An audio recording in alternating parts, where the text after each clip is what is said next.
welcome. I'm going to basically start off by thanking these lovely ladies who are here today. We're joined by 3 members of the Black Dance Collective. But before I get into that, I want to talk to you a little bit about our podcast. And so bear with me as I do read a little bit of it, you know what I'm saying? Because I'm usually at my computer doing this at home, okay? So Dance Africana Dance podcast is powered by Dance Africana. It highlights the African dance tradition from Houston, Texas to the African continent. Its episodes specifically celebrate Black dance artists of the past, present, and the future, the history of Black dance in Texas, and African and diasporic dances from around the globe. Our Black Dance in Texas episodes are also a part of a larger oral history project to document the history of Black dance in the region. So, now that we've gotten that out of the way, this is our very first live podcast. So let's everybody, woo! So we've envisioned this for a while. We're really happy to be doing it with you all, you 3, and the work that you're doing. And so we'll be discussing pretty much what you have going on, talking about your inspirations, the current projects you're working on, future projects, and just some thoughts around Black dance, some thoughts around what that even means. What is African dance? What do these things mean to you all? And, you know, I always say that when we talk during our podcast, it's very informal, so y'all can like breathe, you know. If you have some chicken, it's okay. You know, you don't have to worry about like squeezing it. You know, you can relax because we really want to hear from you, your honest opinions. And also you can definitely feed off each other. So you don't have to be like, oh, I'm just going to answer her question and then, you know, gonna wait for my question again. No, like, let's have a conversation. So excited to have you on. We're joined by these 3 amazing guests. We're joined by first and foremost, but not the least, at the end, we have Brittany Bass. You like that, huh? We have Tempest McLendon. Hey. And then we have Loren Holmes. So y'all welcome them out. I'm going to give you a little bit more information about their projects and their artistic practice. So we'll start here on my right. Loren Holmes is a Beaumont native. Come on, 409. You know what I'm saying? It's the golden triangle for me. I always say my daddy, he grew up in Port Arthur, so, you know, always got Yeah, you know, Beaumont is a little, you know. I know, Beaumont is different because everybody from Beaumont says that. But yeah, it's still the golden triangle, you know? And I used to go to the mall because, you know, for a long time, Port Arthur, do they have a mall now? I don't know if Port Arthur got a mall. Yeah, they do. Okay, but they didn't used to have a mall or like a legitimate mall. It's like a group of stores. Right. It's a collective. It's a collective. It's a collective. And I remember when I was a kid, the only time we would go, because I spent a lot of time in Port Arthur, and the only time we went to Beaumont was when we would go to the mall. So I remember, you know, y'all was a little bit more upscale than PA. And then on top of that, my dad, he is from El Vesta. I don't know if you heard of El Vesta, but see, she like, I'm really from Beaumont. Don't ask me about Port Arthur. But El Vesta is like the country part of Port Arthur. So yeah, my daddy, he country. Never knew. You know what I'm saying? Never knew. But I know a little bit about Beaumont. He calls it Beaumont, by the way. Not Beaumont. Anyway, she's a Beaumont native who began her professional career in 2011. She has since graced stages from coast to coast and even Africa. Yes.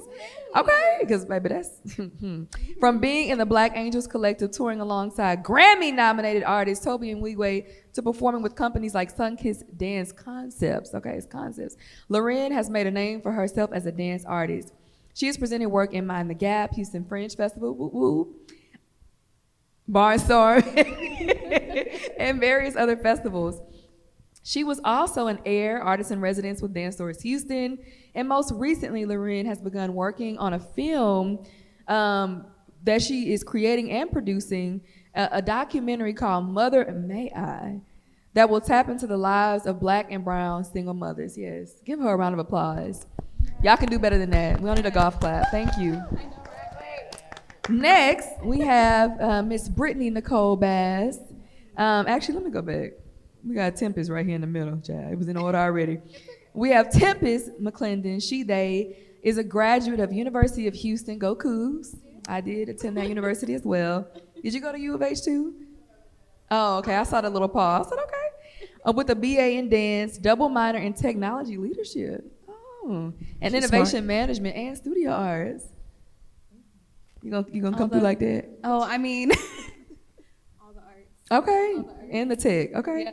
She just recently completed her 22-23 Artist in Residence program with Dance Source Houston, along with who? Loren Holmes. Is that right? Yes. Okay, y'all was in that thing together. You know, Okay. turn it. It's a connection. Y'all see what we did there?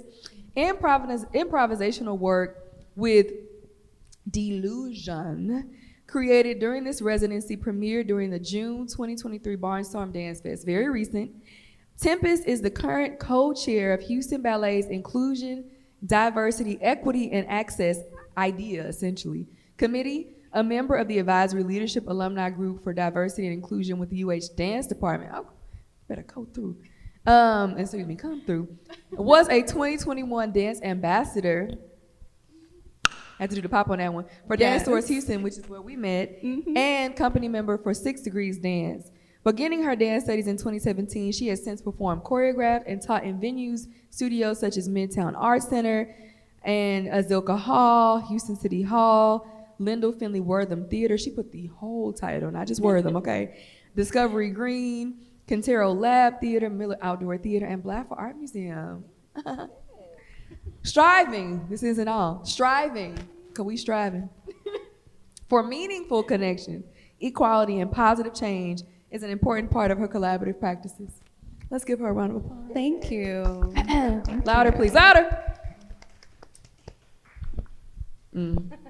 Brittany Nicole Bass has earned her bachelor's degree in dance. In dance, really? Yeah. That is shocking. From the University of Houston. Currently, go Cougs. Yep. I think I remember seeing you in some classes. Currently, she is a teaching artist with Houston Ballet's Education and Community Engagement Department. She is on faculty for the Houston Met Dance. You are? She is the program's manager for Dance Source Houston and has been a member of Karen Stokes Dance Company since when? The spring of 2014? That's almost 10 years. I know. Wow. Yeah. Brittany's choreographed works have been featured in American College Dance Association, Houston's annual Barnstorm Dance Festival, Houston choreographer X6 at ERJCC, Houston's 2019 Fringe Festival, and Mind the Gap. Let's give her a round of applause. Yay. So I just wanna, they doing their thing, you know what I'm saying? So that's why they here. That's why they on stage, because it's important. And I'm happy, I'm joking around, but I'm excited to really learn more about y'all's practice. Tempest is excited too. You excited too? I'm always excited. Me too. Always. Or asleep. Either one of those two things. So I'm really excited to talk to you all about your practice, more about you all as individuals, your inspirations. So let's get into the conversation. So let's start off with Brittany. Oh, okay. Miss Bass, okay? Yes, ma'am. So when did you begin dancing? Okay. Well, I think my earliest memory of dance was sitting in football stands, because we're in Texas, and watching the drill teams, because my cousin, I think, was on a drill team at a time, and I was obsessed with sequence and the music and the dancing and all the things. But I actually didn't start taking classes, I think, till I was in 2nd grade, and I did that for 2 or 3 years, and then I'm a family of 3 girls, and 3 girls in dance is a lot of money, and Yes, so it we were moving, and I ended up not doing that anymore. And then I picked it back up in high school, and through mostly modern movement, and that's where I learned how to do my stilt walking. Yo, what walking? Because they need to hear that. My stilt walking. She walk on stilts, y'all. I'm pretty sure I talked about that 3 times today before I I'm pretty obsessed. I've always enjoyed performing, and I really took to dance. I just like the physicality of it, and being able to create and explore the science behind it. So yeah, I decided that was something that I was gonna do, went to college, decided that it was something that I wasn't going to do, changed my mind and went back to it. And I clearly like it or love it at this point. Yeah, so that's kind of how I got my start into dance. Very interesting that you mentioned college, because I know for me, I started very early, and because of finances, I couldn't always continue. Plus, my parents had me in every activity. Y'all think I do a lot now? I've had practice. I was literally in all the things at once, and so I didn't consistently do it as a child and into my teenage years. So when I got back to college, I was like, I need to pick this back up. Something about that developmental stage you're in at that age, you're like, who am I? You know what I'm saying? Mm-hmm. Do you relate to that? What you thinking? When did you first start dancing? Well, I was going to say I feel like I'm rediscovering who I am all the time, depending on my season in life. Pregnancy was a big one. Moving to Houston was another big one, being from, big money. From down the street. Wasn't that far. People say that, but it really is like, it's a difference. People in Beaumont actually call Houston the city. Wait a minute. The city. Yeah, they say you moving to the city. We going to the city. Yeah. So you a city girl now? Apparently. Oh yeah. So in the city, but I was saying that I feel like I rediscover who I am every so often, just depending on like the season that I'm in life. So you moving to Houston, that was one of your that was one of them. Moving to Houston, going to TSU, not dancing for like a very long time, and then dancing again. And, if you're not evolving, what you really doing anyways? So who you are today is not who you're going to be tomorrow. I don't know where any of that came from, the origin of that, but just to say that, because you were about to ask me something, I think. No, you weren't? Okay. It's the evolution for me. Yeah. And Tempest, what about you? So how early were you dancing? I came into dancing really late. 2017. Oh my goodness, don't ask me to do the math on that. Maybe it's like I was 25 or 26. Mm-hmm. I'm 31 right now. Oh yeah, that's it. Yeah. So I'm new to this dance game. It's great. I love it. It's a new love of mine. I did gymnastics growing up. I also started that pretty late, like 10 years old. And that was going to be my profession. I was on the Olympic track for gymnastics. I wasn't quite there yet. And I had health issues. Autoimmune disease came into my life, and I stopped doing everything physical. And I finished high school, went into college. I leaned more towards my visual arts skills. I've always been interested in arts, just in general. Went to college for graphic design, and then I bounced around a bit, and I wasn't quite sure what exactly I wanted to do for a career. So many things. I wanted to be a scientist. I wanted to be an architect. I just love. Really exciting. I love learning about everything. Technology. Did I want to be in information systems like my mom? Yes. So I bounced around a bit trying to figure out like what I wanted to do for my career. And then I took a dance class. I took a modern dance class just for kind of like my own physical therapy. I was like, okay, I'm kind of in a better place with my health, but I'm not exactly like at peak. So maybe this will help me heal.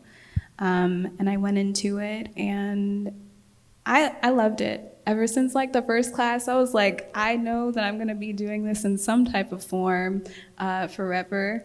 I had imagined doing dance in my brain when I was watching like America's Next Dance Crew or something like that. All the dance things on TV, or just seeing people dance in the community or just anywhere really. I was aspiring to be them, and I I didn't stop after that. I made it a minor in my degree, and I was like, oh, I got to make this a major. Just these classes alone weren't enough. Like there's a stopping point to how many classes you can take when you're a minor, and I was like, I'm just gonna go for it. And I got to ask you a question, because I also went to U of H, go Cougs, and Yeah. I was in the dance department, go Cougs. Who taught that modern dance class that made you say, I got to keep coming? Do you remember? Sophia Torres. Yeah. Honestly, everyone in the faculty encouraged me to pursue what I wanted to do. I was already interested in performance art in the visual art sense. It very much mirrors like what I do currently in my work. So same. Just kind of help develop that and foster that. Yeah. And also, I want to bring it back to another point you made, and I want to bring it to Loren and Brittany too, because Tempest mentioned dance being healing, and I think for me that's something that I really for sure resonate with. Healing in many different ways, not just physically, but I want to know, how has dance, if any way, been healing to you? And we can start off with Brittany. If not, it's okay. If it's like almost killed you, that's okay too, because you can do that. I don't know. Let me think on that, because I feel like I have a thought, but it's not fully formed yet. Let me pass the baton back. Okay, come on, baton. You gonna catch it? You gonna catch it, Loren? Oh, yeah, I got you. Well, for starters, I feel like I didn't even really talk about my dance background. But don't worry, we're gonna get to it. Well, yeah, but so I'll just tie this to this a little bit. But again, in different seasons, dance has been different things for me. And it's been healing in all of them, but like there may have been times where like I had back surgery, for example, and so I was not supposed to be moving for I think 6 to 8 weeks or something like that. Like I wasn't supposed to bend at the waist. I wasn't supposed to squat, pick up more than whatever, the whole thing. And it was moments like that where I felt like this aching, like a physical ache in my soul almost from not being able to move. And so dance is healing in the way that like it just makes me feel like I'm at home, like it's a safe space. I can be myself when I'm dancing, whether it's in a room full of people or whether I'm by myself.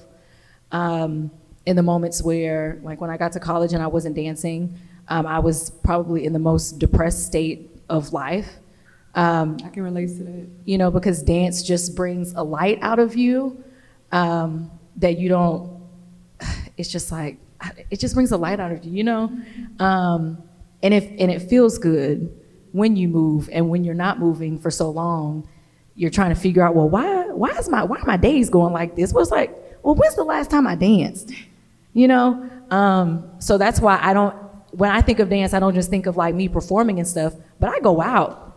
I be in the places. Where you be at? You outside, where you be at? I do. Can we be there too? Well, things like Soul Control. Y'all ever heard of Soul Control? Yeah. Soul Control's tonight, actually. But things like Soul Control, or just different things that just where dance is happening in a community of other dancers, for you to just be out there and release endorphins and just have a good time, So that's how it's healing for me. I just, whether I'm by myself or with people, like I have to move. I be in the bathroom. Like, you know what I'm saying? Like, just anywhere, it makes you feel good. Yeah, I can hands down relate. It's like, I remember there was a time, like when I was in college, where I was trying to figure out how I could make dance a part of my life, because when I was in high school, I danced at a dance studio for a couple of years, and then I got into this really traumatic teenage situation that we don't have to get into today, but it was very traumatic. I was in a very abusive relationship, which, when I say abusive, I mean really. And I was really young, and if you're in those types of situations, you become isolated. That's a part of the violence of it all. And, you know, I was really pulled from things that I enjoyed. So whether that was friends, family, or like dance, I literally just stopped going. And not that something I wanted to do, but it really created this like emptiness in my body. And I felt like I didn't have anywhere to let that go, like let things come out of my body. There was like no way out. It's almost like your clogged pores or something like that. And so when I got to college, I was like searching. I was like, okay, how can I be involved in dance? Like, I don't care what I need to do. Do I need to be, like, I was on a Nigerian, they had an organization called NSA in college. They recruited me. I was like, baby, you know, I was born right here in the USA, but guess what? Call me in for that the Carolina song. You know, like, I was really trying to figure out, if you know, really trying to figure out, like, how I could move. And it's like a spillage, you know, there's something that spills out of your body when you dance. And when you hold that in, it's almost like toxic. You know, it's like something that just like a Demogorgon or something. I don't know. Yeah. You know, it's not, you know, strange. Very strange. Mm-hmm. And what about you? You talked a little bit about the healing, but yeah. How did you having this illness, this thing that you weren't expecting, especially being so young, like, how did dance, you know, heal you? Yeah, it definitely healed me. I was thinking of it like physically, but it ended up being mentally and spiritually as well. I could pour everything into dance and feel like I can put my whole self into it. And I didn't know how much I could pour until probably this part of my life where I was stressed and my family was stressed, like, how are you going to make this into a career? I know. Like, you're going to be okay? And I'm like, I think so. But yeah, definitely. I didn't know that I could do any of the things that I'm doing currently and be so happy and fulfilled with it. And working in an arts administration position in a space where the dance community is also there too, because I'm facilitating other people following their dreams to dance as well. So it's like full circle. I get to do it all the time in any form, what I want to do. If I want to be a choreographer, I can experience that in that way. If I want to dance, I have avenues to do that as well. It's just being surrounded by art and the creation and the imagination and the passion is just amazing. So it fulfills me and it heals me in all of the ways. Now, I'm going to go off script a little bit, because this was not a question that I had initially intended to ask, but, you know, that's the beauty of the podcast. Yeah. You know, you all bring up other thoughts. How has dance been challenging? How has dance hurt you or hurt? And when I say hurt, I mean, you know, physically, mentally, you know, emotionally. And I see some members of the audience thinking like, I'm just curious to know, because I think that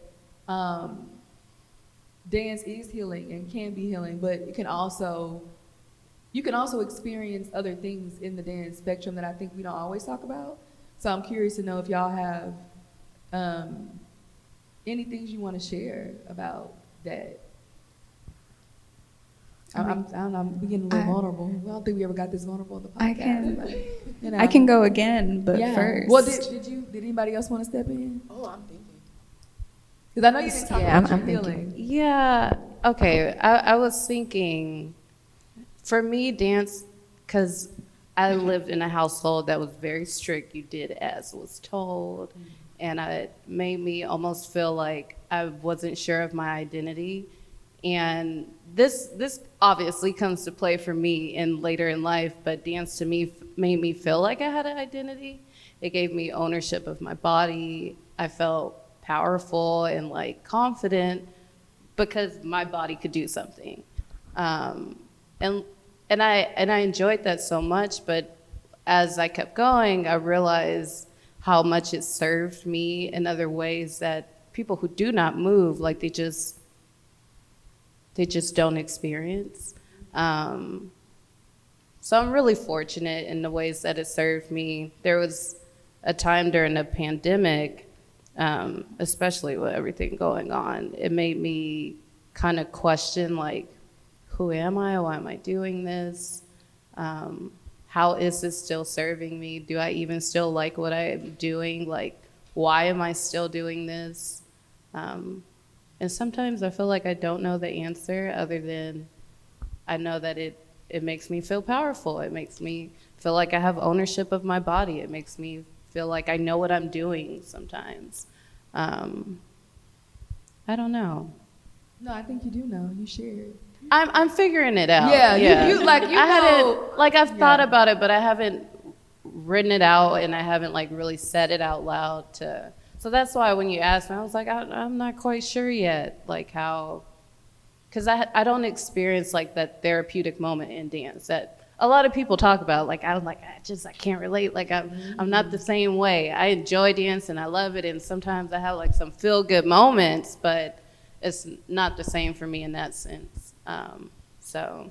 Yeah, no, that's powerful. Now tell me about any challenges or things you may have, because I keep thinking about the stilts. I'm like, I'm like, You're trying to throw it in somewhere. You know, when you was on the stilts, did you like fall at any time? Like, coming back to it. I'm Gotta talk about it now. like, okay, I've stilts.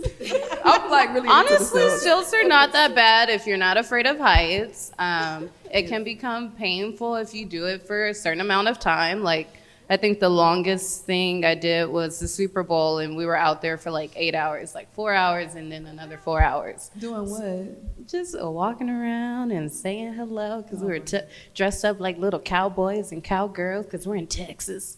And yeah, it wasn't anything crazy, but it's really not that bad. I actually like it until people kind of forget that you're a human being, like you're not just this character that's up high. They get enamored by the character, but they forget that it's a person in there. So sometimes some strange stuff happens. But Like What? Like what? like them kind of ordering you to, like, talking at you to do things, but it's like, oh, can you like go over there to take that picture? Like, I'm doing something right now. Like, no, like. No, I can't. Yeah, we'll take a picture, but like you Right. clear me. I'm doing something right now, or like not realizing that you're something and like kind of bumping into you or stuff, or at parties when people are drunk and they get a little handsy because you're a character. So I just give them a little kick, or I say, please don't. I like the kick. No. Like, please don't do that. Please don't touch me. Yeah, no me toques. Okay, I always say that. Don't touch your hands to yourself. Yeah. No, but that's real, Brittany. But I'm really into her still walking. I have not been able I to stop thinking about know. it. She will not let me live But you this know down. what I realized? Since a kid, I've been really fascinated with it. Like going to like different international festivals. I used to see like the Caribbean masqueraders. And I've been, maybe I need to learn how to do some still walking. Yeah, no, you probably should. Not. No. Y'all gonna be like, what don't you do? Y'all, what else you gonna walk on still? Can you? No, I'm not doing that. But no, seriously, no, it's really cool. And I just can imagine you walking away sassy with your stills. Like, don't touch me, and I'm here for it. Yeah, I was doing something at the 4th of July, actually, and this woman put her hand, like, probably around I don't know if it was, like, my leg or upper, like, thigh area. I was like, please don't, like, and it was really friendly, but don't touch me. Right. Like, I've heard too many things that happen, Yeah. and it it's can also easily just like, go, in a different direction. So please keep your hands to yourself. That's it. I take a picture. Yeah. Bye. No kicking. But I was actually thinking, not stilts related. It's okay. You like the stilts. I love the stilts. I'll show them to you next Please. time. I was thinking about mostly when I was in high school, and it's still being very new. Like, technically, I wasn't a proficient, like, excellent trained dancer, and wanting, like, being very passionate and very excited to try things, but people looking at you and being like, nah, you couldn't possibly do that. And that kind of sucks. It makes you feel like, oh, maybe I don't have the potential. I feel like I talked about this somewhere, but dismissing people's potential before they've even had a chance to like do anything or show that they're like unworthy of trying something based off of image, which is, you know, sometimes comes alongside dance. But so that was one thing that I really did not appreciate. Thank you for that. Tempest? Oh, okay. So when I think of like challenges that I've faced growing through this process of getting myself into dance, I had to unlearn a lot of things, but also it made me think about the past potential that I had to do certain things when I was more well. And so I was like, I feel that I could have achieved that, and I still think that I can, but I'm not at that level yet, especially being an adult holding down a job. Finding time for development in my own body potential is like really, like it sucks. It sucks. And finding time for that, or just being good mentally to be like very strategical about my time and how I'm doing that and trying to achieve those things. A lot of those things cost money. If you need guidance and you don't know how to do it yourself, a lot of things I don't feel comfortable just YouTubing, or if I'm trying to learn a new style of dance that I have no background in knowing, and I can't just ask people, especially because dance is very cultural. I want to learn in the proper way, or I just want to be more knowledgeable about it. Some of those spaces aren't for adults. They're normally catered to classes for younger kids. So, I mean, I could probably do more reaching out on an individual level, but again, like an individual session to learn those things is very costly. And then, like Brittany, what you were talking about in terms of identity, that is so interesting because I feel like in dance now I'm more able to explore my different identities. However, I have to be careful about what spaces I'm exploring them in, because not every space is safe to do so. No, I've just learned to, I suppose, not be available for everything, not be available for every opportunity because it might not be for me. And learning like what those boundaries and what all of that looks like for me. I always learn new things. I'm like, oh, I didn't know that was a thing that I should just say no to. Now I know. Or just learning from other people. I'm like, oh, okay. Next opportunity, that's fine. That's such a good point. I was actually having a conversation earlier with Luana, who's over Batala, who's also in the collective.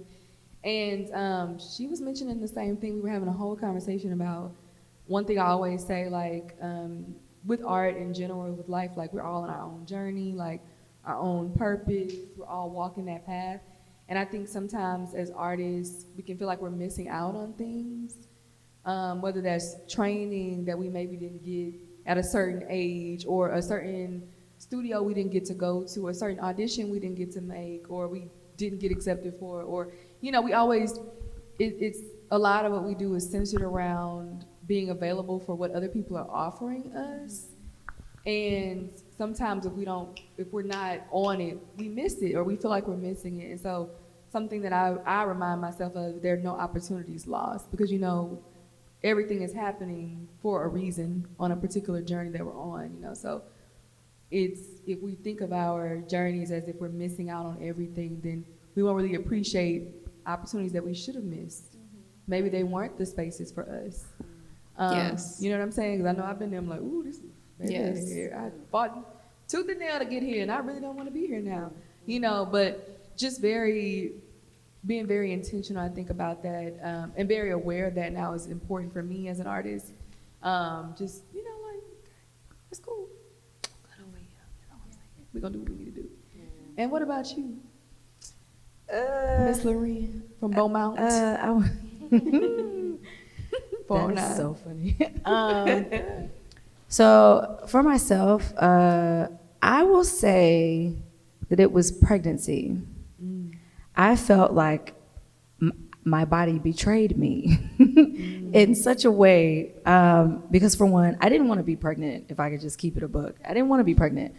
And so finding out, really when I found out, I was in rehearsals for a burlesque show.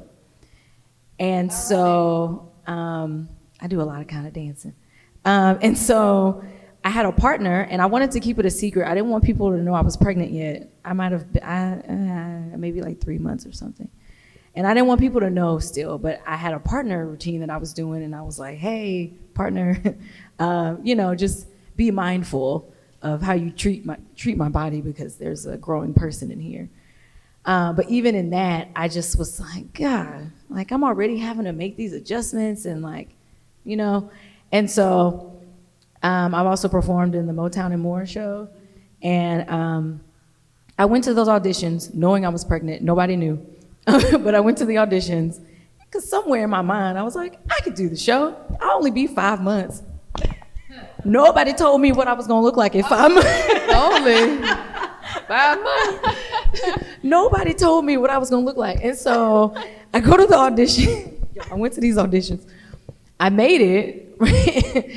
And so I end up having to tell the producers, like, hey, y'all, by the way, I'm pregnant. And they were like, Loren, how pregnant are you? I'm like, we couldn't even tell it. I said, yeah, I'll be about 5 months when the show is coming. They were like, Loren, sis, you are not going to be able to do this show. And so, I mean, I cried. We were on the phone having a conversation, and I was crying. I was like, I'm not crying because y'all are telling me no. I'm crying because I know that I can't, and I want to, but I know that I'm physically not going to be able to. Same thing with Black Angels. I was pregnant. There was a show coming up. I ended up just being like a stand-in. Oh, at least you got a role. Oh, all I could do was walk off.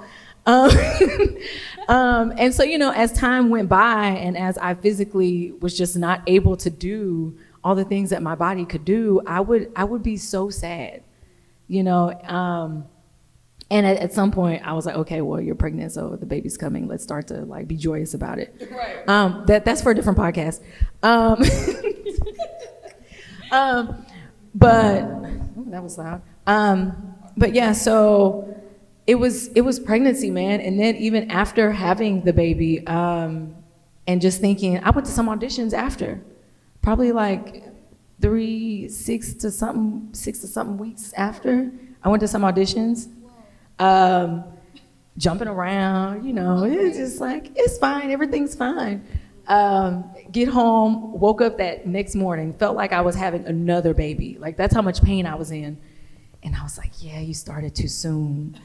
And so a recurring thing really with my body in dance has been like, I have not been giving myself enough time to heal, and then just accepting that like, you just can't do it right now. You just can't. You know, your body is telling you to sit down, you know. It's not saying no, it's just saying not yet. Wait. Just wait. No, I'm saying just wait. No, but just wait. Mm-hmm. And same thing with my back when I had the surgery. What was I doing? Everything that I was not supposed to be doing. And I ended up re-injuring myself. Because, you know, again, I was in rehearsal. I could learn to dance sitting down. No. So that's been my, I guess, to answer the question. Yes, that's been the challenge. You know what? I was just thinking when you said betraying bodies. I I got hurt. I hurt my back. I don't know, doing something, and I've hurt my ankle several times. And during that, you're just like, why can't my body do what I needed to do right now? And realizing, Brittany, you did not give yourself enough time. Mm-hmm. And thinking at the same time, like, well, how could you have given yourself enough time? Because the thing about like saying no to things, like maybe you should have said no. That way you could have had time to give yourself time to heal. And then thinking also within all of that, like, and if your body can't do the same thing, are you okay with that? Like, do you still feel like the same artist because you can't do the things that you used to do before? Like, what kind of artist am I now? Like, what kind of dancing can I do now? Like, it doesn't make me any less of one, but I need to figure out how to navigate it if I still want to move. Like, that brings so much. So I said all the other challenges except for like the bigger health issue one. So like, I relate to that so much, but like, so with all of my health issues, it's a constant battle. Like it's continuous. Like it will never stop. I'm in pain daily, and I learn how to cope and deal with that. And some days are harder than others, and I'm like, well, how can I have a career as a dancer if I'm just always trying to navigate how I'm going to do this project? And maybe I might flare up, or I might ingest something, and it's like downhill from there for like a few weeks, you know? And that's really impactful for any type of project that you're going to be a part of. And so it's stressful, like what you were talking about when you were saying like, I should have given myself enough time. Like I can't pre-plan that. It's so strange. Thank you for that. It just reminded me of like, yeah, the uncertainty of trying to create and be a part of things. But you want to, like, you're good accepting this opportunity, and you've tried to check off all the boxes to be prepared. And then, you know, when you have health issues that are ongoing, you can't plan for that. So that's like a real struggle as well. And then of course, like, I'm very transparent with people when they work with me that I do have these issues, but then to have someone look at you like limiting, Brittany, like what you were talking about, like the potential of you being able to do something, like sometimes I don't disclose that because I can take care of it myself, but also like I don't think I'll ever have a medical emergency that someone else will need to help me with, but just in case I'll let you know. But then also please don't use that as something to limit me in this project for, like, it's hard. No, yeah, thank you. Thank you. Can y'all hear me? It feels like it's not as loud. No, I'm kidding. I'm just kidding. You know, you're paying attention. But no, thank you for sharing that. All of you, I know that's especially difficult navigating something that's a chronic condition because you really don't know. Like you said, I know that for me, I've never had to deal with something of that capacity, but I got COVID, and I have asthma. I mean, it's not serious, but you know, when you have asthma and then you get exposed to COVID, that can be really life-threatening. Yeah. Mm-hmm. And I remember I had been given this huge opportunity, and this was a couple years ago, and it was something I had really wanted, like something that I had maybe 5 years prior had talked to a few people, and it just didn't work out that time. So then 5 years later, they reach out to me, and they're like, hey, we heard about your work. And it was like this big institution, like, you know, like really well known. And I was like, oh my God, like, thank you for loving my work. And like, I can't wait to share this. So we planned for months, this huge project. It was gonna be like this premiere. I was gonna be coming from Africa. I had traveled to, well, in the time we were planning it, I was in Senegal, I was in, not Ghana, I was in Egypt, and I was in Nigeria. So I was like, okay, so after I get back from Africa, it's gonna be amazing. And then I get COVID. And Yeah, they didn't really care. They're like, oh, well, opportunity missed. They weren't understanding. They weren't trying to reschedule. Like, I know y'all like, oh, I feel bad for y'all. People like, oh. But, like, they weren't trying to reschedule. They weren't trying to, like, they were just not understanding in any way, shape, or form. And so sometimes I feel like as dancers, we're always expected to be, like, almost like machines, not like human beings. And I'm like, I have COVID. Or replaceable. Yeah, exactly. Like, oh, we'll just take it off. Replaceable or disposable. Yeah, replaceable, disposable. And that's to me a huge challenge that I think all of us have faced, whether it's injury or illness, but like especially people who have something that's chronic, that's very difficult to navigate. So what ways with those challenges, and I'm gonna circle back to something else in a second, but I had to go there. But what ways can you navigate the challenges? You know, you have this form that's healing. How can you use the healing aspect to navigate the challenges that you face? Like, how can you heal yourself when you can't, like, physically do it? I'll say that there have been times where, in regards to like my back, right, or even my knees, I just everything, The ankle shaft, the body, the lower extremities. There will be some times where there may be a part where it's like, okay, well, this row is going to be kneeling, and this, I'll be like, yeah, well, I'm not on that side because you said they're kneeling. I'm not kneeling. Like, I'll literally just advocate for myself in that moment and say I'm not, because I physically can't. Yeah. And I'm not about to essentially kill myself slowly for, because I'm going to be kneeling, and I'm going to be kneeling for probably 2 hours. Like, I'm on set for a video. Like, you want me to, I'm going to be kneeling for 2.5 hours.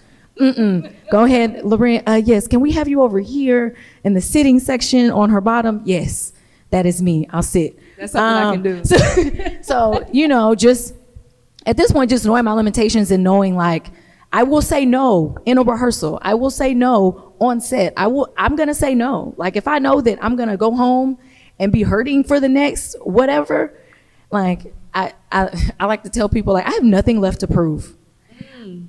I have nothing. I just don't. I don't feel like I do, because I'm about to be 34 in a couple weeks. Same age. Yeah. I know this. Okay. So you and born 89? yeah. I was born in 90, but I know you. And so, I like to say it all the time. I don't have anything else to prove. Like, when you see me, if it's something I've created, I'm not jumping, because why? I jumped my whole life. I'm not jumping anymore. I have to, if I want to continue dancing, there are just things that I've accepted that I have to do. And if I'm somewhere and they're like, well, you're going to be cut. Well, I'm cut because I'm not doing it, Learning how to advocate for yourself. Yeah. That's the word. And I think you've grown up in a culture where we've been taught you are, like, disposable. You are replaceable. I quite vividly remember seeing, like, well, if you're not at this rehearsal, then someone else can take your spot, and like being afraid in that moment as a child or as a young adult. Right. But if we're starting to educate, like, I many times in class I'll be like, guys, it's your body. You only have the one body. Take care of it. Yes, please tell me what is going on, but take care of your needs. Like, don't be afraid to take care of yourself.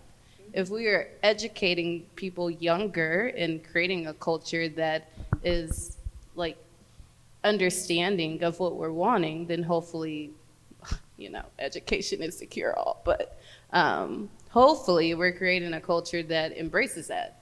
That way we're no longer having to, it's not like a shock when you're advocating for yourself. And that's the word. That's the word on advocacy. Especially, I know, like, for me growing up, I had abusive dance teachers. They were like, yes. Very verbally, psychologically abusive. Like telling you all kinds of stuff, talking to you all kinds of crazy. and you really feel like you have to take that to a certain extent. So I think it's important, again, to talk about that young. I think something happened with the projection. Yeah, here you go. But also, I wanted to circle back to, I lost my train of thought. I blame that projection. I was going to circle back to something you said, but it'll come back to me later. I do want to segue to another question that I wanted to ask in regards to, your early dance experiences. I think y'all know Jasmine Hearn, right? So they have a practice of naming teachers and naming people that they've been inspired by or learned from studio setting to, just parents, not just parents, but just any person who's been a part of that. So I wanted to give you all a moment to name some of your teachers, mentors, especially those who were there early on, but even those, if you started later on in life, who were those people? I know in Houston, I always have to give, even before I get to the Houston thing, but I always have to give credit to my community. Like, that was my first learning experience with dance. I always say that learning dance at a church bazaar, learning dance at the Zydeco, at your grandmother's house, at cousins' parties or whatever, that is a part of dance, just as much as going to a dance studio, at least for me, and the way I learned dance. So I always like to start with that. So who are some of these people you learned from? And we can start with Loren in Beaumont. So I grew up in a studio. It was called The Art of Dance. And the director was Lisa Baden. And she was my first dance teacher. She came and did like a dance program at our elementary school. I might have been 6. I think I was 6. And it just so happens I was best friends with her daughter because we were in the same grade. But for whatever reason, I guess I just didn't know that her mom was a dance teacher because she wasn't in dance. She actually took a very different track in life. She ended up playing softball and doing all the sportsy things. Miss Lisa was very sad, but you can't force a kid. Right. So Miss Lisa was one of them. And then when I got to high school, my drill team director, actually, we called her Smitty, but she was Miss Smith, Letitia Smith. And I want to say Miss Lisa was, she was a prima. Ballet was her thing. She danced with the Beaumont Civic Ballet. I think that's what it's called. If I'm wrong, I'm so sorry. But they had a professional ballet company in Beaumont at the time when she was growing up. And jazz was her thing too. Like she loved jazz, and she was very. We would always do a lot of like creepy dances for like lyrical, and we would get the costumes and things, and my mom would be like, "What are y'all doing in there?" I'm like, "Mom, you gonna see." Like it's real interesting. Like that was one of the first places I was at where I saw someone do a solo in a straitjacket. Like cool. She would do work like that. And so I was like, it was so fascinating. Oh my God. And the straitjacket was like, is she gonna get out of it? Like, how is this? But the dance, she was phenomenal in how it was amazing. So she did work like that. And she also helped me with teaching, which I didn't know, right? At the time, I just knew I was getting money off of my tuition. Mm-hmm. But she would have us assisting, and in turn, we'd get a discount or whatever. And I started doing that at maybe like 11. Again, I'm just happy to be at the studio all the time, And then looking back, it's like she was actually helping me to do what I'm doing right now, And she never said that was the intention, but when I looked at everyone that would graduate and leave the studio, like they all became teachers in some, shape, form, or fashion. So she was a very monumental and like just a huge presence even today for me. When I think of like weird things I want to do, I'm like, Miss Lisa would do that. Like, I have ideas for things right now that I'm gonna, conceptualize at some point, and I'm like, yeah, Miss Lisa would do that. that'd be it. And then to name some people in Houston, Shawnee Sterling, who I adore. I met her going to HCC, and she opened me up to like a whole new world of like, it's like sniffing whiteout. Is that a good? We're gonna act like we didn't hear that. We didn't hear that. But like I didn't hear. You know, just like it just awakens all of your senses, you know, and that's what Peppermint does that too. Peppermint does that, and Clear Sage does it as well. Okay, I could have named a ton of other things, but whiteout is what came to my head because I was at work today and I saw some whiteout. But anyways, so she's another one who just really, you know, expanded my brain and horizon on dance and what else dance had to offer. Because even though Miss Lisa was great in all the ways, and so was Smitty, I was like in a box, you know? I was horrible at improvisation. Like, you want me to do what? No way. Tell me what to do, please.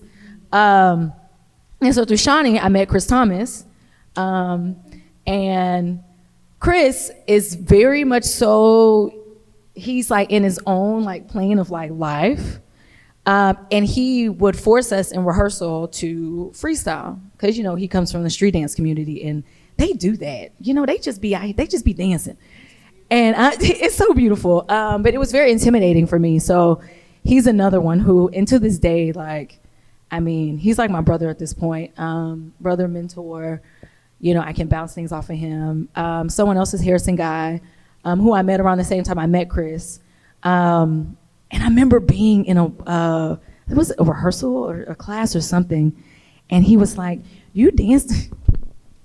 What did he say? He told me you dancing like you in a fairy tale.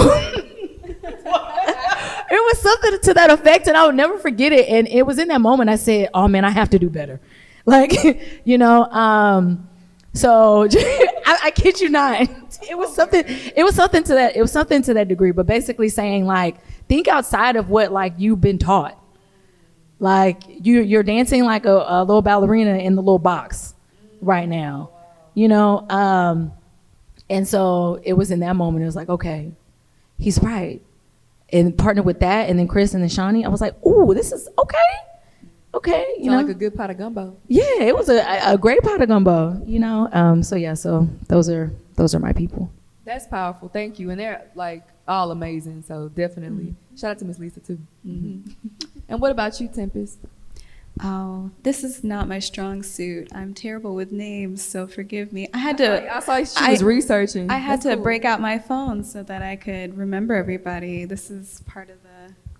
But that's good though that you cared enough to remember the names. I got somebody in my head right now, and I don't remember her last name, but I didn't look it up. No, I got a few.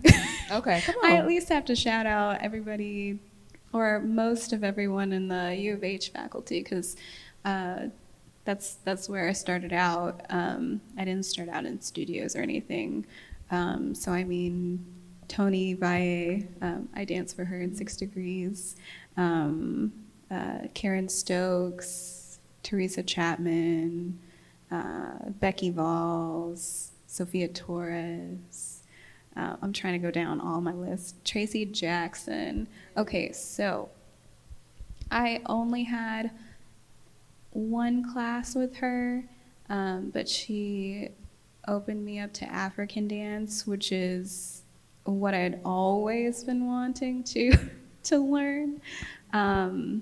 So that was an amazing experience as well. And my family encouraging me to keep being my weird self.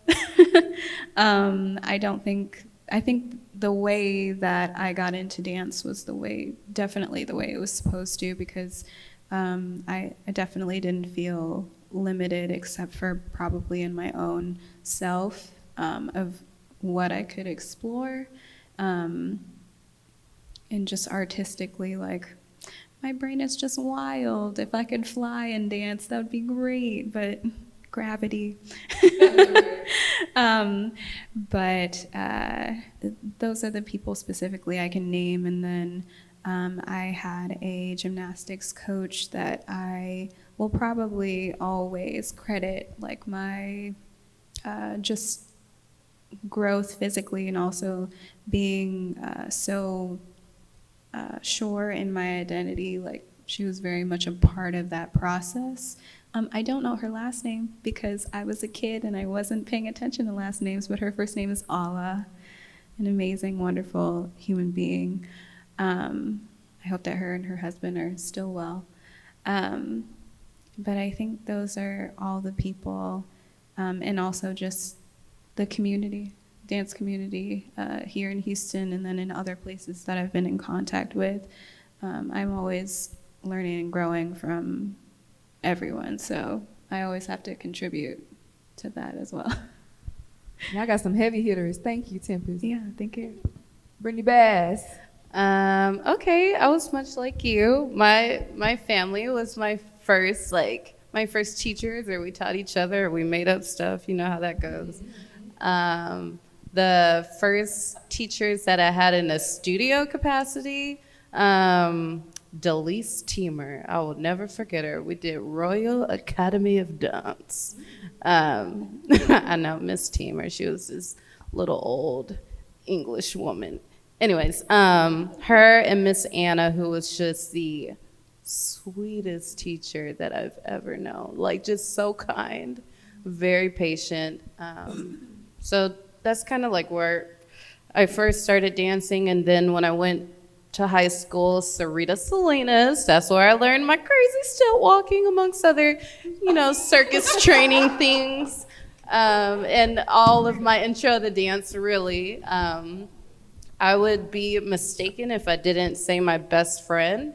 He moved to Houston during Hurricane Katrina, and, really on a whim, decided to come to my high school. But he was one of those people that went to like a conservatory training school and was like in competitions and like was very much a part of the dance world that I didn't even know about.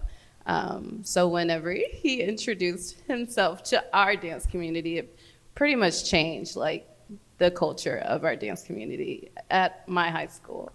So I give a lot of credit to him for like opening my eyes to all the craziness out there, but also all the wonderful things that there are to share in dance.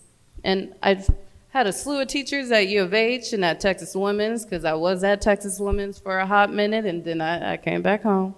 And I'm constantly inspired by everyone that I see, and some like just, the smallest of things. So really, my best friends are my inspiration. Like, people walking sometimes inspire me and how I want to move, or how I wish to be seen as I'm moving. So, yeah. That's pretty cool. You went to Carver High School? I went to GW Carver High School. Carver. Carver, baby. Carver. I ain't never heard of Carver. I think that's right in the Acres Home. I think she made right down South Victory. Oh, on Fofo. That's in the Fofo. Yes, ma'am. I stand corrected. So I wanted to segue too and ask you all about. I keep thinking like, did Mary Turner go to Carver as well? Mary Turner. I'm only asking. Turner? Yeah, he from Acres Home. That's I don't know if he went to Carver, but he was. Yeah. He from the Fofo. Mike Jones went to Carver. Who? Mike Jones. Mike Jones. Wow. Wow. I digress. But she went right for it. I wanted to ask too. So, dang, I feel like a sucker. You feel like what? A sucker. I really did just walk right into that one. Oh no. But I know. He is. He didn't go to Carver though. Oh, he did. Okay. All right. That's good stuff. Oh my gosh. Well, I wanted to ask too about, as Black women, how has that impacted, influence, or let me say Black presenting women, how has that influenced, how has that changed maybe the experience you have as opposed to maybe other people that you know as dancers? Anybody want to share that experience? I know we got that's a heavy one.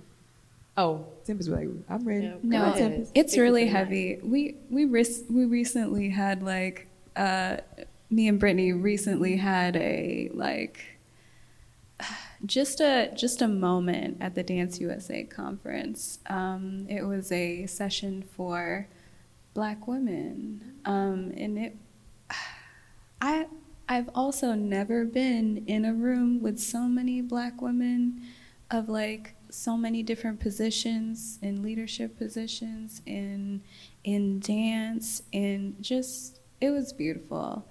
And I feel like there's not enough of us in all these spaces. It can be lonely out here, but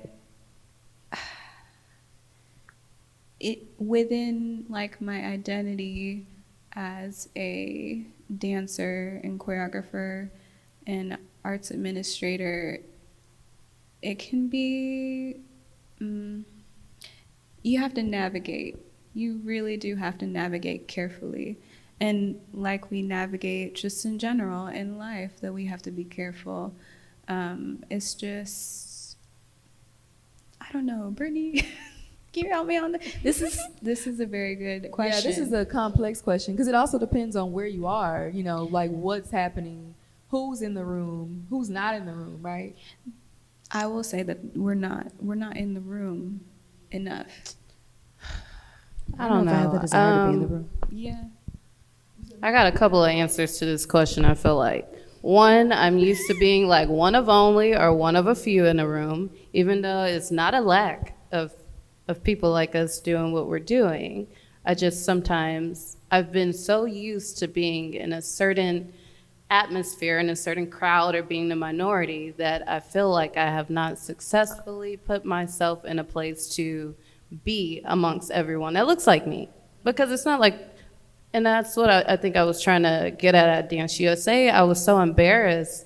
We were at a WOCA, I don't know, they had a session, Women of Color and Arts, and I didn't realize that the woman who ran that had moved to Houston during the pandemic. And I just felt so like, Brittany, why don't you know this? Like, being in a position that you are, being a person of color, like, why don't you know this? And that was another thing that I was gonna, anyways, I'm not gonna go into that. But I was just thinking, like, you need to do better. You need to get in contact with your people. Like, that's a internal struggle that I've been having for several years. I feel like I don't know my Black dance community. Like, someone quite literally said, well, who are the Black dancers? Well, I don't know. I know some of them. I don't know all of them. Like, I haven't danced amongst them. Like, they didn't go, not everyone went to my university. I know the few that I did know at my university. Mm-hmm. I know the few that I see on a day-to-day or, you know, a month. But I don't know who everyone is. We didn't have a lot at the time. Well, when I was at U of H, there weren't a lot of Black people in our... I feel like we had a little bit more. It was a couple of... But still, there's like so many Black dancers in Houston that I feel like I just am not connected to at all. Well, that's why you're a part of the Black Dance And that's why I'm by. That's exactly right. And I want to hear Loren's response too, but that, because you brought that up, that's something that I really feel passionate about, is bringing Black dancers together, because I feel like this is a big city. Like, Houston is quite large. People live on all edges and corners, and, you know, we can always be very and much so into where we are. Like, I'm like that too. I'm very much so like, I'm focused. Mm-hmm. And I take care, but I always look around always, you know, because I'm so focused. And so this is why I really wanted to create this space for the Black Dance Collective, so that we could have a very intentional community to be amongst each other. Because sometimes it's hard, like in your artistic practice, especially with a pandemic that, you know, we just experienced or are coming off of. But then also, you know, we do so many different types of dance. And so sometimes you may not be in the community if you're doing contemporary. You may not be in the same room with somebody who's a traditional West African dancer, right? Or if you're in ballet, you may not be in the same room with somebody doing, you know, Afro beats. Mm-hmm. So how do you, it's not always just our fault that we're like not in the same room at the same time, but it's something we have to be intentional about creating, because not a lot is out there already. There's a lot of working against us for us to be amongst each other. There's a lot of things that happen or things that take place that work against us coming together.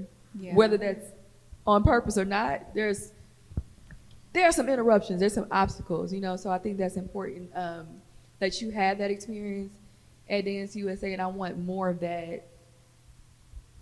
It was so powerful. I almost started crying because I was just like, it was just really beautiful to see that many, first of all, women of color, like doing a thing, like in high positions, like really taking up their space. And knowing, I don't know, it was just really nice to feel that in the moment. I was like, oh, this is my sisterhood. Yeah. Like, I don't know y'all, but we're all doing the same thing, and to some degree. No, I'm done. No, and it was like, oh, sorry. Oh, no, go ahead. But it was like in a way where it was like, I'm not trying to give you an elevator speech, We were all human beings in the same room, giving support to each other, and getting support in general is like really hard to receive, and so that was really icing on the cake as well. You just said a word. Did y'all catch that? Like, I don't feel like I had to give an elevator speech. Like, I don't have anything to prove. I was accepted as I was. Yeah, like that. That's so powerful. Yeah. Yeah. How you feeling, Loren? I be working hard for them pops. I heard that one. It took me years. For real. I be practicing. I have gotten to a place where I just don't care to be in the spaces that I don't see me in. Yeah.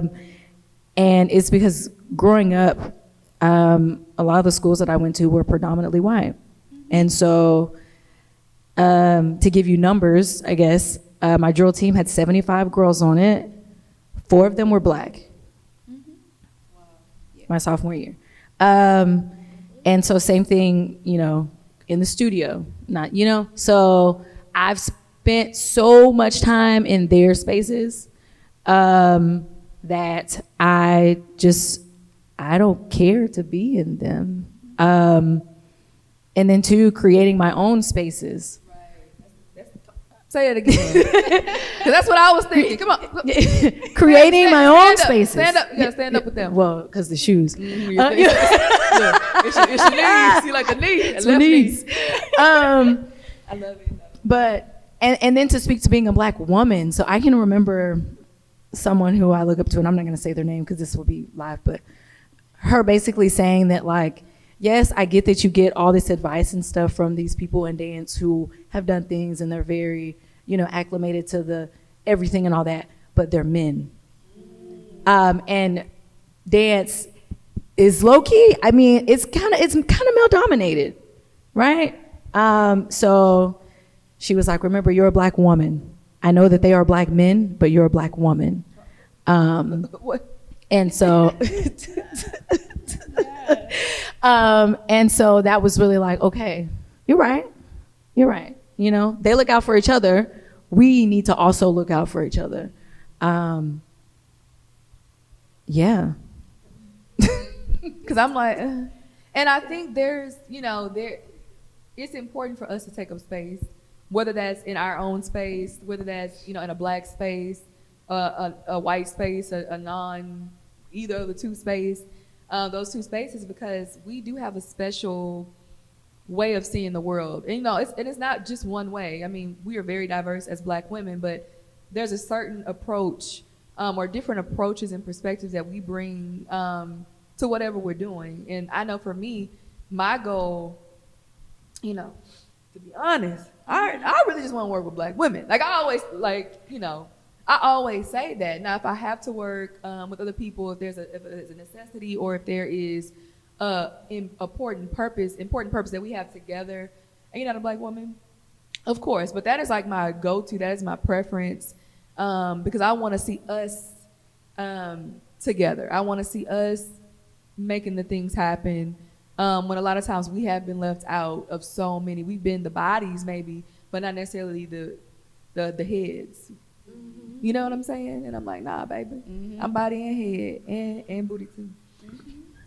So with that, I wanna kind of transition into one last question for each of you. So I'm gonna ask each of you a different question, okay? Just because we're trying to cover a few things at one time. Who wanna go first? Tempest, take it away. Okay, Tim. You see how they do you? That's okay. That's your sister that That's did you okay. like that. I love the support. Okay. So got I this. want to ask you this. What is your proudest moment in dance?